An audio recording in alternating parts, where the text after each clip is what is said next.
Good morning, afternoon, evening, wherever you are, and welcome to NerdTube. And we're going to be talking about Dark Side of the Ring, Season 6, Episode 2. And today on the agenda of who to talk about is Elon Musk's favorite wrestler, Ludvig Borga. I'm here with D Jose 101 and Double G. How you guys doing? Good. Sweet. Great. This was an interesting episode overall, more to do with this person's life in general than it was him as a wrestler, because the wrestling elements of this character were quite minimal. Not much was known about him. Even people, when they talk about him, they don't know much about him as a wrestler. But overall, Tony Harm, aka Ludwig Borga, was more renowned in his home country than anywhere else, and pretty much one of the sort of prototype of the current day politician, right wing politician that we have in today's politics, especially someone like Donald Trump. Okay, Yes. what do you think of this episode, Jose? I thought it was a good episode for a Dark Side of the Ring episode.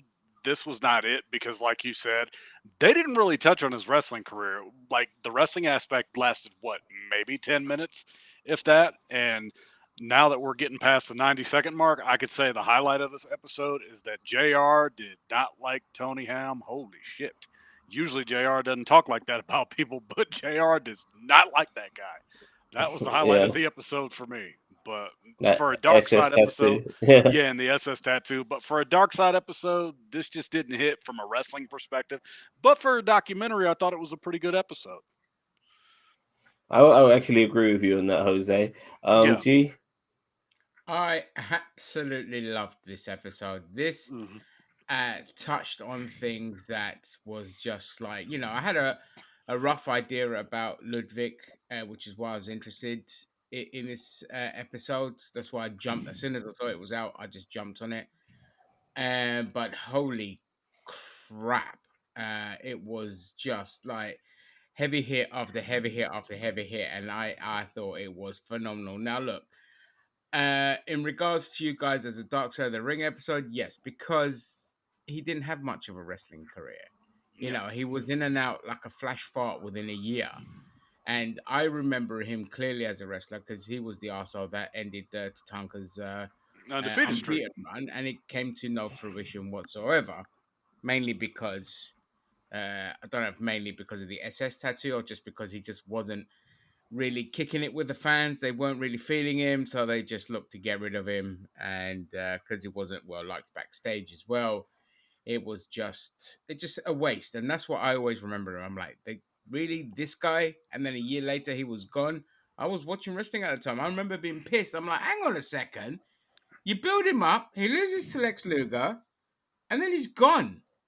Yeah. Poor Kind of like, Tatanka. I love Tatanka. He was one of my favorites at that time. He was yeah, great. So Tatanka needs to be put in the Hall of Fame. I'm surprised that I he's love not. this episode. Yeah, Yeah. it's up there with one of my favorites because it was just one thing after the other. It was just so entertaining. I But actually you, remembered.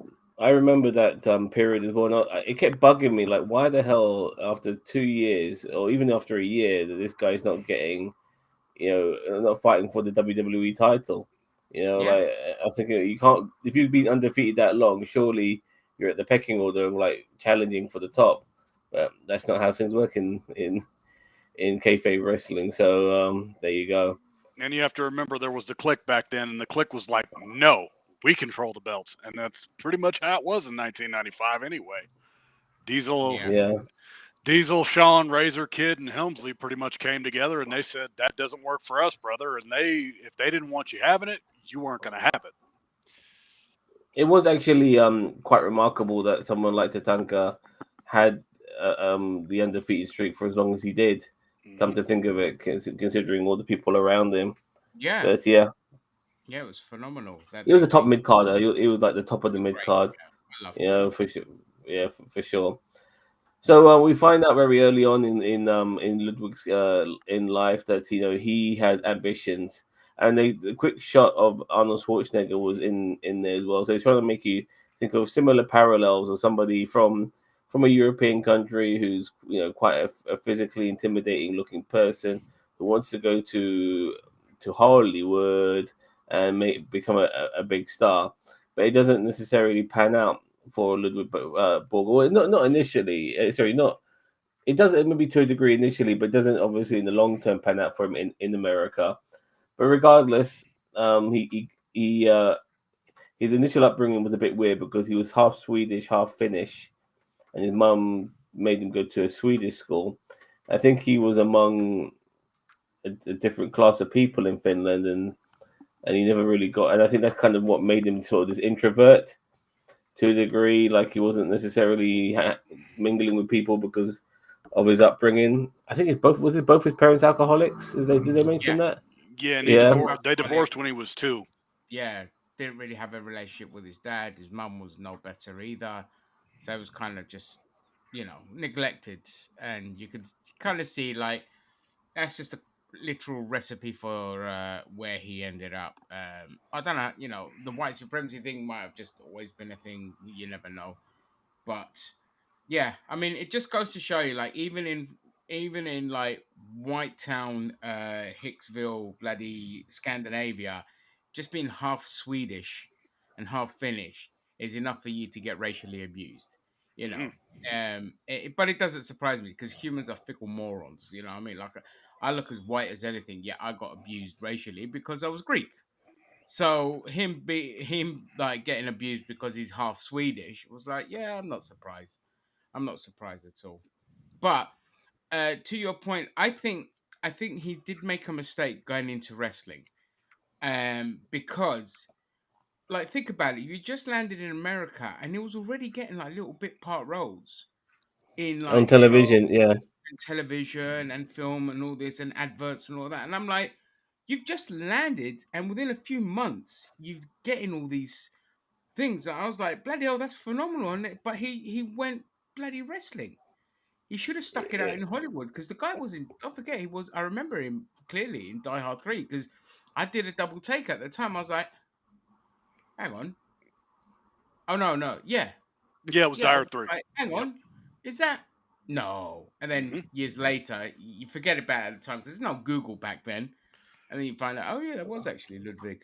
And this is going to Yeah, get me. yeah. His comedic timing Uh, was phenomenal. He was very charismatic. He could have been just something else. And if he had a bit of a brain on him to not fucking be a Nazi, you know what I mean? It could have worked out differently. But I honestly say that him going into wrestling was the wrong thing for Well, him to do. I think we got to look at it from a different perspective. For a start, Cheeto's right. Some people are never satisfied. Like he was getting small True. roles and stuff like that, but he wanted. I think He he wanted wanted bigger. to. He wanted bigger, and then somebody said to him, "Look, go into wrestling." Even though maybe wrestling was on a little bit of a decline, it was still really massively popular. Um, mm, in even in the 90s, and it was a mm, way of really making yourself stand out instead of being an extra in some television show. You could be the main star in wrestling, and he was as a foreign heel, and this really made me think about Vince McMahon again. I mean, this guy, a manipulator. He doesn't give. He knows, and I'm really sorry, Jose, but he knows what a lot of Americans are about. Yeah, he knows that they are USA flag worshipping motherfuckers. A lot of them. yep. Yeah, and then you bring in the foreign heel, which was such a trope. Boo! Yep. You know what I mean? And the foreign heels always had a chip on their shoulder and always hated America whilst they're working in America. And all that, all of that sort of stuff. Yeah, but the It thing was is, like by the yeah. 90s, that started to die out. Like Yeah. Vince pushed it. Vince punched it always. Like up until just a few years ago when we had like the whole like Alberto Del Rio and that group of four of The them League were of all Nations. in the League of I love Nations. the League of Nations. They were great. You know, Yeah. he's always pushed it. He even did it with Apollo Crews. Like he changed him into a Nigerian and Yep. all this kind of stuff. And it's just like Vince kept pushing it, but the audience just didn't care. They were just like, no, we were done. They were And I'm done gonna. in by the 90s, and I think Muhammad Hassan thing just peaked, and that was it. No, Yep. no more. And I'm gonna be real. You got to remember too. This was like 1993. This is the downtrod of wrestling because like the boom died pretty much the day that Warrior beat Hogan at WrestleMania 6 for the title. But by 93, numbers were going down. They were doing smaller arenas. So I don't know if him getting into wrestling at that time worked. Had it been maybe 5 years I earlier, agree. it might have been a different story. Exactly. That's why it was the worst mistake of his career. Yep. Was going into I, wrestling. It did 5 him a years lot. earlier, he would have got lost in the mix of all the other heels that got buried by Hogan. You know, what I mean, Exactly. yeah. So I think Exactly. either way, Either you Yeah. way. know, Yeah. but regardless, he started before he joins the WWE. He's wrestling for another firm, and he's Japan. coming in as the coming in as the Viking. You know, and that's his gimmick, and obviously it's a gimmick that he can relate to because he considers himself to be a Viking, and all of that, and he's doing Japan and everything, but then he finally gets the call that everybody wants it when it comes to being a wrestler. He gets to wrestle for the WWE or WWF back then. And yes, his claim to fame, of all the things that's happened within that industry, his claim to fame was to end Tatanka's streak. And he mentioned how it's a rub and stuff like that. And that pin, I have to be honest with you, that was a great pin. I don't know how Yep. you guys felt it. The one finger on top Yeah. of the guy. No, it's really good. It's a shame it That's a was heel on. move. Yeah. Listen, it's different. If it had come in, be the one to beat Tonka, go off, be a world champion, that's fine. You could swallow it. But because it amounted to nothing, it always stuck in my craw. But yeah, I agree. It was a great pin. Anyone Yeah, not it was. American is a bad guy, Cheeto, you damn right. You know, even the Canadians were. I'll say this as well. What he needed was a manager, Yes. in my opinion. He Yeah. really needed a proper mouthpiece. You know, he could just be there grunting and snarling and say the odd bit of word here or there, but he really needed a manager. It's just, and then as his maybe the English improved and his character developed, he could have probably What improved with managers? his. What managers did they have around There's that Harvey Let me see. Wimpleman. They had Harvey Yeah, Wibbleman, Jim Cornette. Jim This Cornette, because this was Harvey, before he went ideal. to Smoky Mountain, wasn't it? Yeah, that was before I went to Smoky Mountain. Let's see. I don't know if they had Ted DiBiase at the time. That would have No, probably. he was gone. Yeah, he was gone. Okay. God, who did they Slick. have? I think Slick was still Slick, around. Sensational Yeah. Sherry. I know. I think she was kind of in and out. Jimmy Yeah, Hart, I'm not sure. yeah. Jimmy No, Hart was Jimmy still Hart there. was in WCW. No, this was like, let me see, summer '93. Yeah, Hogan had just left, so they Yeah, were just about to leave. yeah. Jimmy Hart was very close to Hogan, to tell you the Yeah, truth. And I'm not sure about Heenan, where he was at. he was still No, commentating. He was done as a manager.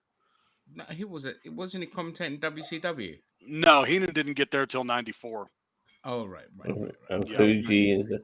But yeah, regardless, I mean, he just needed a manager of some sorts, you know, maybe an ex wrestler like Harley Race, somebody just to speak up for him, and yeah, I just think that's what he needed, and it's unfortunate that it was so obvious that he needed that, you know, like the guy couldn't cut a promo to save his life, and his mindset really wasn't in it, Yeah. Could but have been brilliant with Yokozuna. I don't know if Yoko was still there at the time. Yes, Yoko was there in '93. They were pushing He was there, Yoko so it fucking could have been- hard. Yeah, that would have been a good little. But at the same time, even like there are people who don't necessarily talk too well, and they obviously have improved over the years, but necessarily they don't start off too great. But there's one thing you definitely need, you know, if you're going to stay in this industry, is maybe get along in the fucking locker room. You know, Yeah. you can't afford not to get along, and he was a very reserved guy, which is weird considering how he portrayed himself when he was in Finland. You know, he seemed a lot more outgoing, but in America, he was very reserved. You know, and I think his wife mentioned that as well. His ex-wife at the time, who he kind of wooed whilst he was in the States. She mentioned that, but yeah, he didn't get along with everyone. And then when you're not getting along with people, you're not communicating people, and then they have a sneak look at your calf, and there's a fucking SS tattoo. Yeah, that's JR, this is like the best part of the episode. JR just goes scorched earth. He's like, Oh, JR was the best thing in this yeah. episode. He was like, That's we great. fucked up. We totally fucked up. That was our bad. We made the mistake hiring him, and from then on, I fucking hated this guy. Because the moment well, they that saw wasn't that tattoo, that wasn't the only tattoo he had, because I have to yeah, admit this next tattoo made me almost spit my fucking food out as I was eating and watching this. He had This is where just things above just each, go berserk in this episode, and I loved Yep. it. yeah, like the above each cheek, he had the words "exit Exit only." only.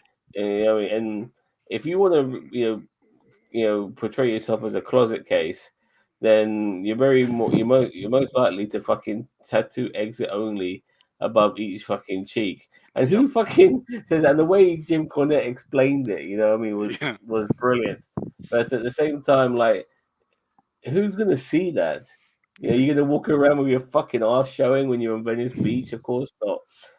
Like, it was just a stupid fucking tattoo to have in the Yep. first place. But that kind of showed you his mindset. And it's a bit weird because you would have thought maybe being in America and being in Hollywood to a degree and all of that sort of stuff that something could have altered here and there. I mean, even though he did, and this is the thing which kind of disappointed me about this episode. He wasn't necessarily mingling with ultras, if you know what I mean. Like those moments, like when he did get arrested for, I think was it for drugs he got arrested for? Yeah. Yeah, trafficking drugs in. Trafficking drugs, yeah, after he got kicked out of the WWE for various violations. He ended up in prison and he joined he a white Area. supremacist, yeah, some areas, but we knew nothing about that. That wasn't explained at all in this fucking episode. Yeah. They Which just really glossed pissed over me it off. like it was Yeah, nothing. yeah, Yeah. exactly. And then boom, he gets sent back to fucking Finland. So I'm thinking to myself, well, there was something there, but overall, like, even though he was a white supremacist, that ultra thing and him running around doing Roman salutes and all of that, that wasn't who he was. Or that definitely, well, sorry, that wasn't. I don't know if that wasn't who he was, but that wasn't explained in the course of this episode. So we never got any of that. But doing drugs and being caught with it and all of that, he's now back in fucking Finland. Well, hang on, And you, now you he's. missed you missed one I'm bit as sorry, well, which was please. like the fact that he had a whole lot of Nazi memorabilia that he was collecting as Oh, the well. teapot. And his wife The didn't even Yeah, know it. the bars and fucking. the Luger gun and all this kind of stuff. Like the guy, Yeah. yeah, the guy had. I think that was a bit of a giveaway when they were talking about that in the episode, not just the tattoo. Yeah, yeah, yeah, yeah, yeah. You're right. I'm sorry. I Old apologize. like Nazi I've only seen memorabilia. this episode. I'm really trying to recall. I'm glad but I've only seen this Yeah, episode once. But yeah, the memorabilia was funny, and his ex-wife, mentioning how she used the teapot as a vase at one yeah. particular point. He goes, "How am I supposed to know? That I I was was, young and naive. yeah, Yeah, putting and you grew up my in America, but my you probably didn't know daisies." what a Nazi was. You know what I mean? Exactly. Yeah, hilarious. But yeah, okay. Yeah. He's back in Finland now, and he's trying to restart his life in Finland, and he's using whatever popularity he's gained in the States to elevate himself in Finland. And I had no idea because I mean, we had it in this country, and obviously He did American UFC as Gladiators. well. Sorry. He went to UFC, had one Yeah. fight, got choked And we out Oh by Randy yes, yeah, Couture. and yeah, he yeah. and he got into and okay, covering another wrestling thing, he got into a fight with Scott Norton. We completely glossed over that Oh, too. please, Yep. please, please, actually start with that Yeah. because people that Yeah. actually, He I'm a big fan of Scott Norton. By the way, I've always yeah. liked Scott Norton. Scott Norton's Um, great. Okay, yeah. So yeah, yeah. I guess what it was like he tells us that the Michael Madhaji, I can't pronounce his last name, I apologize, tells us that Tony would speak about himself like he knew he was going to be somebody, but Michael would tell him, you have to realize who else may be in the room. Tony had a lot of friends that were skinheads and he had sympathies toward the white brotherhood. The wrong thing came out of his mouth. And that was what got him into a fight with Scott Norton. Because Scott Norton Yeah, is genuinely one of the most nicest people that, you could ever meet and that kind of shit. And like both sides say that they won, but I'm inclined to believe Scott probably took I'm definitely Tony home. inclined to believe Scott Norton because Scott Norton was a He fucking was badass. legit. Yeah. He was a He was tank. a tough gun. Hmm. Yeah, he was a tough gun. He was. So Yep. I'm inclined to believe that he won that fight for Yep. sure. But I Yeah, loved how they did the kind of blur moment where they just did both sides, one person getting knocked out and then the other person getting knocked out. Oh, sorry. I think we got the correct pronunciation of the name here. Okay. Would you like to say that? M- Majahati? Maya Mahati? Lati. I don't Is know. that Are we just Mahajal? swearing in another language now? We wouldn't know. And welcome to the stream, Anti. And Tildo. Oh God, Until- I wanted to not say dildo, and I was really worried about that, and I do apologize. I'm not going to make fun here. Welcome to the stream, Okay, Dildo. but to Okay. get back on topic, okay, what led to Yes. his release in the WWF, because we're kind of going all over, is that he suffered an ankle injury in a match, and then JR was like, all right, we're looking for any fucking reason to get rid of him. He's got a drug problem, so he's got to go. So now we could go ahead and talk about the UFC run. Yeah, so in the UFC, What run? he does barely any Yeah. training, thinks he can win his first match, fights against, of course, they were Randy, both the starting out. natural Yeah, the time, this Couture. first, yeah, legend, Randy Couture, and just gets choked out. a rookie Randy Couture. Yeah. Like, this Randy First Couture round, when you, 2 seconds. yeah, Oh, thank you. he Majalati or Majalati. Yep. like Yep. like Randy Couture, like he is like one of the legendary UFC fighters. Mhm. You know, and this was his debut fight, funny enough, against Ludwig. Yeah, against Tony. It was just crazy, but it kind of shows you his mindset. Like, you know, I don't need to prepare and stuff like that. I'm big, strong man. I'm tough Yep. man. I'm I hot. can go in. I'm hot Yeah, shit, exactly. motherfucker. Standard Yep. narcissistic bloody idiot with a big ego. Doesn't think he has to prepare, do anything. He expects it all. Expects to be, worshipped and big and all that. And then reality bites you in the ass. And then, he crumbled like a snowflake because even before getting into the States, he was an alcoholic. He was a druggie. He was having severe, problems. The guy had a lot of insecurities. And Didn't have the best body either. Huh? Yeah. Didn't have the best body either. No, but fucking hell, half of us would wish we looked like that. Let's be perfectly honest. Yeah. But I was shocked at how young he was. Like when he got to America and his career, already kind of, in his fucking early 20s, and he's doing commercials and all this kind of stuff. But anyway, we get now after the UFC thing, and then all the arrests happen as well, and we end up in Finland. And Zam, you want to take it back from here? I'm trying to remind myself what's the first thing he did when I've he got was the in recap. Finland. I've got the recap, so I can help Got the you. recap. Yeah. Yep. Tony took his deportation hard and still wanted to be famous, so he joins Finland's version of American Gladiators. And Oh he yes, was yes, I Viking mentioned Hunter. that. Yeah, Sorry, yeah. yeah. And what was his name? Vivi King or Yeah, I King cannot or pronounce it. I'm not even going to try. Yep. Just Yeah. Viking, basically. Yep. Oh, fair enough.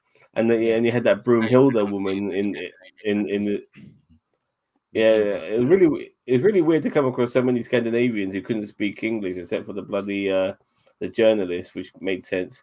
He could, but regardless, yeah, Broomhilda, who I'm calling her Broomhilda because I don't know, she looks like if she was actually a stereotypical Scandinavian large woman. You know, what I mean, she looks like Broomhilda. You know, and she was a gladiator herself and stuff like that. And she speaks very fondly of Ludwig. And he did a good job, I guess. And I think the money was coming in for him to a degree. You know, he was doing all types of stuff. That's it. Yeah. Yeah. Yep. You know what, Okay, Jose? so- You might keep going on with Okay, the recap. I'll because keep my going. mind's All right. mind's going blank. So the All next here we thing, go. Let's, the next, there we go. the- Let's swap it over. Yeah. There yep. we go.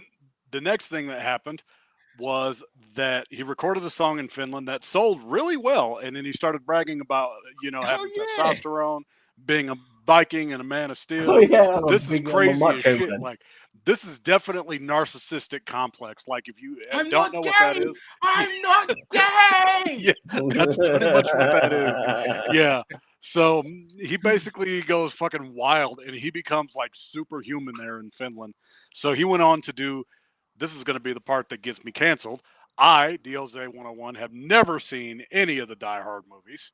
Not one. Not even the original. Holy shit! Christ. Yep, Oh my god! that's gonna get me canceled. So Good. What's yeah, Die Hard 5?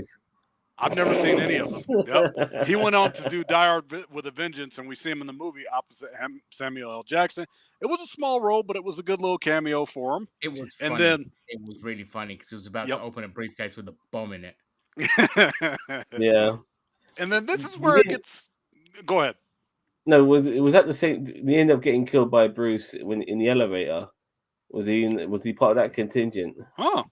Was it? I can't remember if it was that contingent that got killed in the. No, he never got killed because you saw him on the truck at the end of the That's right. movie. Yeah, so Yeah, he never died.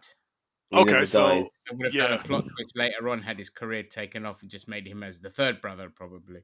Yeah. Okay, so Yeah. now here's where we get really fucking crazy. Next, the motherfucker decides to write a book, and he makes up a lot of stories, and they were like offensive. A lot of people hated this dude, but there were many people that bought into his idea about how men and women should act. We meet Vikio. A lot of I can't homophobia, pronounce her wasn't name. there? Yeah. His former advisor and business partner, they met when I cannot pronounce this guy's last name, was making a protein shake. Shalila. It's Yeah. hilarious. You can find it on YouTube. He was making for that. Yeah, he was making a protein shake, and then that was catered to large muscular men. And somehow this led to Tony getting into politics, and they were trying to find him a party. So he decided to mention a Nazi kind of party, and people were like, "We don't do that shit here. We don't believe in that kind of thing." I'm sorry, 1 second. I was too embarrassed to say this, but I'm glad Cheeto's mentioned this. Ludwig also reminded me of Brock Lesnar to a degree, like a prototype Brock Lesnar. There was something about him, like a big, physically imposing Caucasian dude. You know what I mean? For sure. Okay, So with the politics stuff, basically, he know what he wanted, the kind of politics that he wanted to do. He wanted to join it. And there was a very, very fringe far right party in Finland, and he joined them. And the minute he did, their profile just exploded, and his popularity just grew and grew and grew because he was. At the time, Finland had joined the EU and, open borders, and that's always end of the Cold War. Yeah. End of the Cold War, and it's we're pretty much right where we need to be with this recap because I was going to mention all that next. Yeah, we just end up right at the perfect kind of crossroads for when kind of right-wing, far-right politics really started to grow around Europe, is because the EU had the kind of open borders thing, which it didn't really think it through, really, because It was a freedom of movement, wasn't it? it was a freedom of movement, but it was so badly thought out. But they knew what they were doing with it. They knew that they could weaponize it and also get a lot of cheap labor out of it. It benefited at the time the growing kind of building industry. I know because we felt it. Me and my dad, we were out of work for a long fucking time because the market was flooded with Albanians and Romanians and Polish. And eventually it petered out because they didn't have the same skill that me and my dad had, which was doing the coving. And so they thought, okay, stick with what you know, kind of thing. But it affected us because we couldn't put our prices up. But, we didn't care. We understood why they were coming here. We're not like, we get it. We get the reasoning behind it. They won't take your jobs if you're good at your job. That's how I look at it. Listen, they were taking some jobs, but they weren't taking a lot of jobs in the building industry. Let me be perfectly clear, in the UK, because there was a massive skill shortage. And because we underinvest in our youth here in the UK, we hate our youth. We don't give a shit about the youth here. We just want them to just be consumers. Just consume. Just go out there and consume. We stopped with the jobs training. We stopped with all the YTS stuff. And we don't build our kids up to be ambitious and want to do something or about the value of good skilled labor. So there was a huge shortage, and that's where the kind of, especially the Polish kind of came over. Polish are great when it comes to DIY, man. You can't go wrong with a Pole. You can't go wrong with the Polish. We got to get we got to get back. We got to get back on it. But anyway, so that helped kind of fuel his rise into politics. Okay, so to get back to the recap, Tony had no time for political correctness. He didn't care if the things that he said were true. Thank you, Antilda. It seems that he called their president at the time it seems that he called their president at the time a lesbian, and they thought that would cut out, but it was a live radio interview. And this is crazy because he goes on a rant about immigrants, increasing crime in Finland, and his racist jokes would do sometimes well with his audience, kind of like what we've got going on now, which is fucking crazy here in America. So he would lean into them more. So we see an old interview talking about baboons, but he still believes in democracy. And here's where Oh it gets God, the baboon wild. comment. Election day, and he wins a spot in parliament in Helsinki, Finland by a landslide. Everything went well until he got elected for parliament, and then the guy in the recap goes, "This is things going well?" Question mark. So yeah, this is how crazy it gets. No, but this is how it is though with right wing politicians just generally. I'm sorry for going on a tangent here. Yep. They're very good at giving a narrative before they get into power, but the moment they get into power and they have to start doing the actual work fucking of job. governing, they just fuck up. They know always, and they end up, and so it's all good for them to blame the immigrants for everything, But then okay, fine. You're like, look what Trump's doing. He's trying to get rid of everyone who doesn't have a fucking low melanin count. And is America any better? Of course not. You know what I mean? Yeah. So No, and just quickly on that note, because it is very important to get this point across, to say that they will weaponize their anti-immigration and their racist rhetoric, but when they're in power, they do fuck all about it because they know down the line they're going to need to weaponize that again.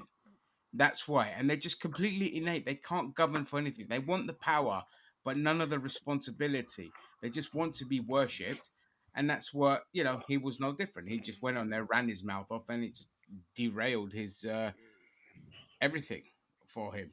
Yeah. So, yeah, carry on. Just like Donald Trump does now, but getting back on topic. Okay, so Tony runs on national pride and he wins in a landslide. People voted for him en masse. Cornette says that he would buy someone telling him that Tony would be a nationalist right-wing lunatic, but he would not have bought him as a politician. And I don't think I would have done it either. His advisors were asking him to tone things down, but he always spoke his mind and said out loud what other people only thought. He was viewed as a white supremacist. We did see an interview he did with a reporter. This was crazy. The reporter interview, like, oh my God, we have to spend some time on this. A couple minutes. Was that reporter? Was he the reporter who wrote his biography? I don't know, but okay, the reporter gets. He was the Finnish. Yeah, he was Finnish. He spoke English. He was the only Finn in that. Yeah. He says, if you call me a Nazi or something else, it's a bit different than calling an N-word an N-word. And that reporter just had that look like, what the fuck did he just say? Yeah. And then he says, Krister notes that Tony told him the important things, that he was always in the headlines. Tony continued in the interview, I am totally sure that every single one of the 90s Jews would have preferred to lick someone's ass than be gas chambered. And the reporter, it looked like his head was about to explode. Like this dude just. Why make that comment? Yep. Like, well, what are you trying to get with that comment? Like anybody if anybody who might have been almost killed, like me, okay, lick someone's ass or die. Yeah, I think I'll lick that ass. It's just. Yeah, I mean, so yeah. Wow.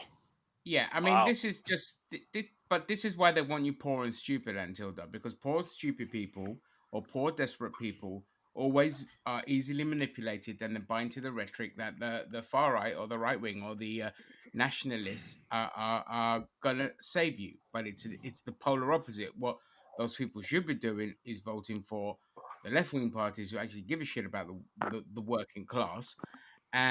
But they're just easily manipulated, and that's why he was able to win in a landslide. You're angry, a lot of people are.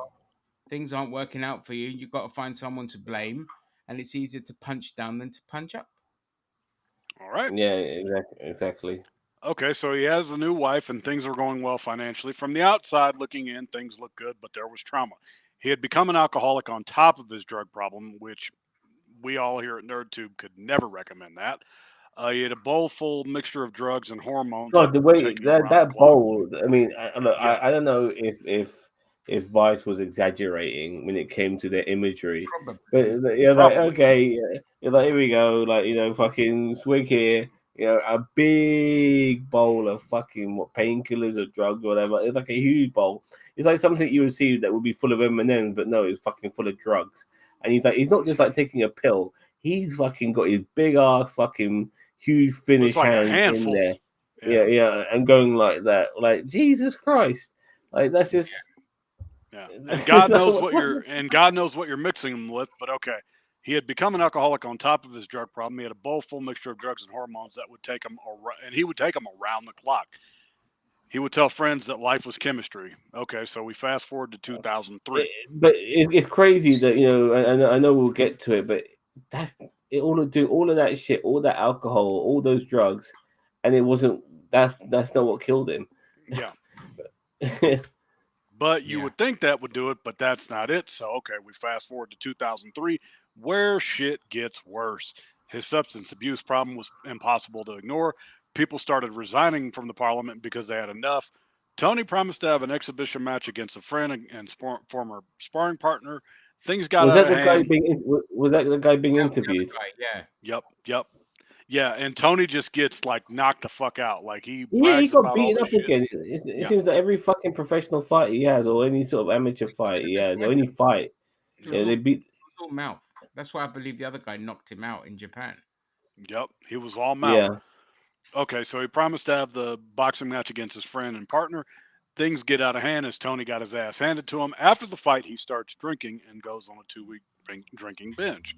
He goes home and gets into a fight with his wife. She's like, dude, fuck this, I'm out. He takes a handful of pills, swallows them. She wants to call an ambulance. Tony grabs a gun. There was a struggle, and the gun goes off. And to this day, we don't know who had their finger on the trigger. We'll never know. Yeah. We'll never know if he shot himself, if she stopped him from shooting her and ended up shooting himself. She was the one who got the gun and shot him. We'll never know.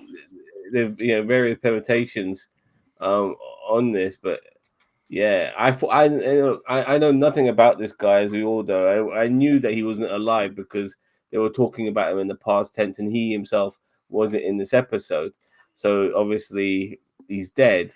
But I thought this was what killed him, and it wasn't, which was quite remarkable. Yeah.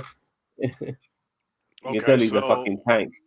What happens after this is Tony had swallowed his own puke and he was unconscious. It's obviously all over the news and TV in Finley. Where did he get shot though? Where did he get shot the first time around? Nobody, I can't remember. I don't think he was shot. Hey, he wasn't shot. The gun just went off. Yeah, it went off. And that what freaked him out? Freaked him out. He vomited, probably from the adrenaline, and he choked on his own puke, or he fell or something. But he never got shot because they never talked about. Yeah. But in the result, he was in poor condition, struggles for his life the first couple weeks. He's somehow saved, but has suffered permanent brain damage. And he says in an interview, Tony says he still has no memory of that date, of the days prior. He's not the Tony of old where he can bodybuild. He can't really talk. He can only say one word at a time.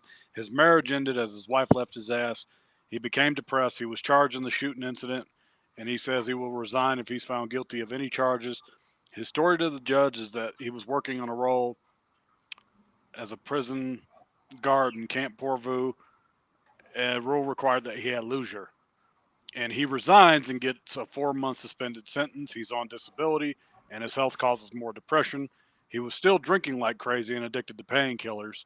He started to lose his psyche when he couldn't lift his weights like he used to. Yeah, there was a picture of him where you saw him, and immediately I was getting Dynamite Kid vibes. Because Dynamite was a very muscular guy, similar to like a Chris Benoit physique, and then obviously in his latter years, he had shrunk down and he became all skin and bones, and you can see it with Ludvig Borga as well. Like even though you only saw his face, you realize that's not the face of a muscular man. The neck's not there or anything. He'd become really gaunt. So right. Okay, so he can't lift weights like he used to. He would make appearances at bars, and that was all that got him. A couple of weeks. That was all that got him out of the house. People were laughing. Yeah, that's why. Yeah, people were laughing at him as he would get drunk. He got in debt for drugs as he was buying off the black market. They were 50 euros for one pill and were the kind of drugs that caused hallucinations. I was going to say that you have to understand that prior to all of this, he was financially in a really good place. It wasn't Yeah. like the guy was struggling for money. He's one of them. He's arguably the most famous man in fucking Finland. So he was making good money and all of that. But somehow he still ended up in fucking debt because of his drug problem. Because of the drugs. I Right. mean, Yeah. when you're paying $50 a drug, that's thousands per jar of pills. Yeah. So, yeah, Okay. Yeah, So, it's funny. Sorry, it's oh, funny. yeah, that's spotty, man. I took how immigrants or criminals look how many sentences he got. Yeah, it's usually the case. I've Always. noticed that with certain people, like when a brown person like me or anybody like who's not white ends up doing a criminal act, we're all the fucking blame. We're all the fucking same. But white people will never ever get generalized as a group, ever, and they're so fucking lucky to have because unfortunately people like me do. Yep. You know what I mean? And Jose as well, So yep. yeah, we get generalized. I get away with it because I'm white. Yeah. Okay. So Michael says coming down the mountain is a lot to handle, and some people would rather end it than become a nobody again. Krister went to Tony's house for his birthday but couldn't get in the door. He called and Tony didn't answer, so the police were called. They break in and found Tony died after unaliving himself. We see the news And announcement shot on himself. Finnish. Yeah, shot himself. We see the news announcement on Finnish TV that he was 47 years old. His friends note that Tony would rather live a So year young. as a lion than 40 as a mouse. His ex says that she was not surprised when he died. She didn't shed a tear. He was a piece of shit that burned bridges.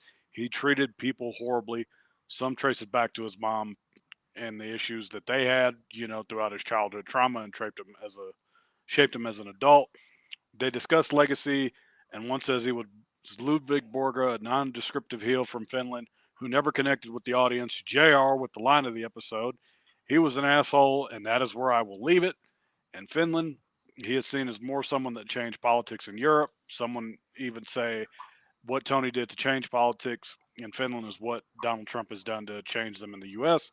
A lot of All over politicians. Europe, mate, Yep. treating pretty Yeah, much. well, it's Yeah. it's a tale as old as time. Like Ludwig was nothing new in that regard. It's just they first kind of kicked off in the 20s, and he just it's just A lot stuck of around since. A lot of politicians in Europe ran on anti immigration platforms for the next few years following Tony's surprising win. His ex wants people to know that there was a good side, and that's what she fell in love with, but he destroyed himself in every way a person can. And then at the end of the recap, if you know that someone's struggling, that there is help available, and we here at NerdTube, we don't condone alcohol and massive drug abuse, and that's clearly what took Ludwig Borga's life. And you gotta really seek help with that kind of shit. It's a shame that he died at 47 years old, though. Yeah, But it's young. Very young. I'm 47 myself. It's just Oh, way too young. yeah, yeah, and but that's the yeah. episode. Yeah, Well, the biggest surprise out of all this is that it's not a wife. It wasn't a wife beater. He never yeah. beat women up. I was shocked about that. Given he did everything else. So fair play. He, A Nazi that he, doesn't beat his wife. he was like a wannabe hard man, though, wasn't he? Like Yeah, he was so busy trying to portray himself as a hard man that when it came to the crunch of being a hard man, he would lose his fights and all of that sort of shit. So really, how tough was he? I think it was more of an act than The best, anything. the best way that I could put it was he had that king shit complex. Somebody bigger than he really was. Like he talked a lot of shit, could never back it up. That's basically Ludwig Borga's legacy. yeah, Fair absolutely. enough. Yeah. Okay, let's mark the episode, fellas. Yep. D Jose, what would you like to give it? Sorry, my birds are making noise. I'm D gonna Jose, go what would ahead you and like to give give it. us that? I'm gonna give it a from a dark side perspective, it gets a 4, but as a documentary, it's going to get at least an 8. I thought it was a great episode. I really enjoyed it, and it's one I would definitely go back to watch again. Ginger, Solid 10 for me. I love Yep. this episode. really? Yeah, it was. I'm not looking at it as a dark side. I'm just looking at Yep. it as an episode about a wrestler who was just fucking mental. And because I didn't know half this shit. I knew like Yeah. a few bits about his like political run, but all the other stuff, it was just one thing after the other, and then his upbringing, his childhood, and all this kind of stuff. So I watched this episode. I fully enjoyed it. I was just like, holy shit. this is mental. So 10 out of 10. I just enjoyed it. I can't give it a lower mark personally.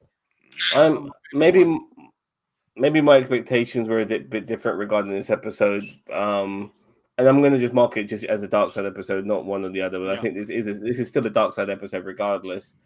It gets a 7 out of 10 for me. I was expecting Ludwig to be this proper neo-Nazi running around. He basically played the fame game to be a neo-Nazi, and he wasn't on the streets, in clown rallies or running around with people in leather, doing Roman salutes and hating everyone. What is he, gay? I don't know, but I'm trying to say, we want to be brown shirts and stuff like that. He wasn't really doing that. He tried to be the leader of the gang instead of being in the gang, itself. So it gets a 7 out of 10. Maybe my expectations weren't met with this episode, unfortunately, but still interesting nevertheless. Next week's episode is going to be It's Time. It's Vader time. Oh, I don't know what to expect with that one. I think that might be more of a. It's going to be a lighthearted. Yeah, it's going to be a lighthearted episode. They're going to mention the Shawn Michaels thing and stuff like that. After wrestling, where he went hardcore retailer, realtor, doing properties and all this kind of stuff. Yep. Great. Yeah. All right, then, fellas. Thank you for your contributions in the comments, mate. You've been a great help to us. So do please subscribe to the channel if you haven't already. Please do. All right, great. So, okay, everyone, don't forget to like, share, subscribe to NerdTube, the greatest social media channel you never heard of. You will see us back at some point in the future with some more nerd topics and documentaries and videos and reviews and God knows what else. Take care now. Thank you very much. Bye-bye.